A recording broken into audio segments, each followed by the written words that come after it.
Hi.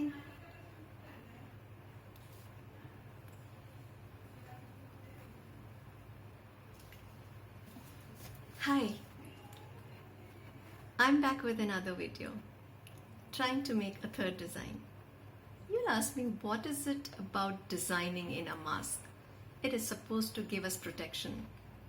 And what more do we want out of it? Well, when you're creative and do good design, you just feel very nice. And when you create something with your own hands, you feel really good. And that's just what we want these days. We want to feel good. This mask has become an essential accessory.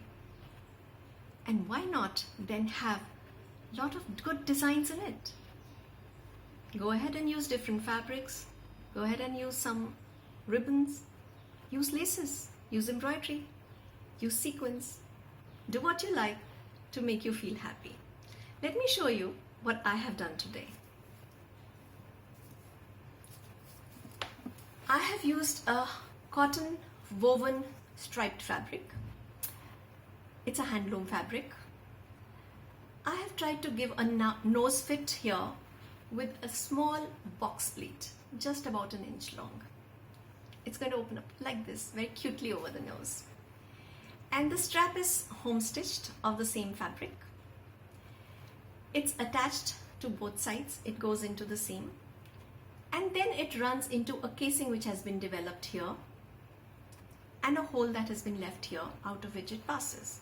So you can see that I can tighten or loosen it to any face size.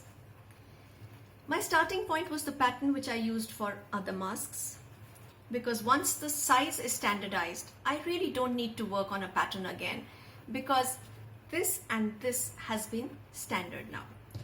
And if you remember from the previous videos, or if you have not seen the previous videos, I will just go through it once again for you. The fabric length that you need to take is 13 inches by 8.5 inches. 13 inches because we are going to make a fold over here, so it's 6.5 and 6.5 on a fold here. So it's going to be 2 layers of fabric. It has 3 seam allowances, left, right, and it has at the bottom, that is the chin. The nose side is on the fold of fabric.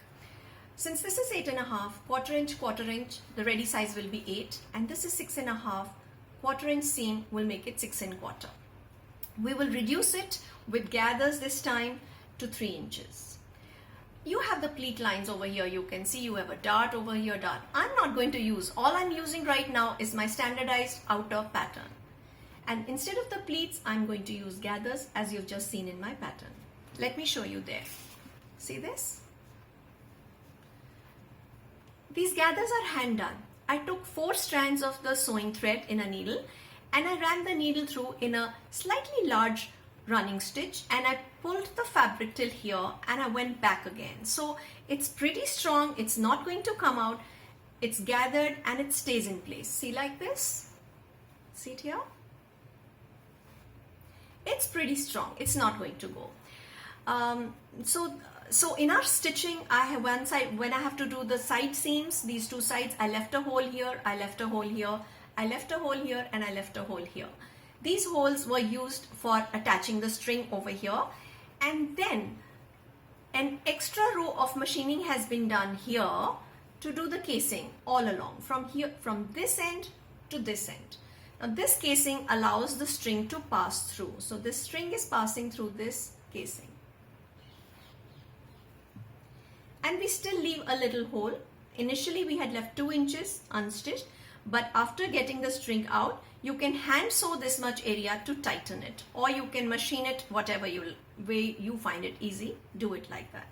This whole mask can be handmade with a strong basting stitch, or it can be machine done. I hope you enjoy it. Try and be creative in what kind of fabric you are going to use, what feels good to you. Try and match it with a dress. Maybe try something even beyond this. Maybe try another design and get back to me to tell me what I could do in my next video. Thank you. Bye.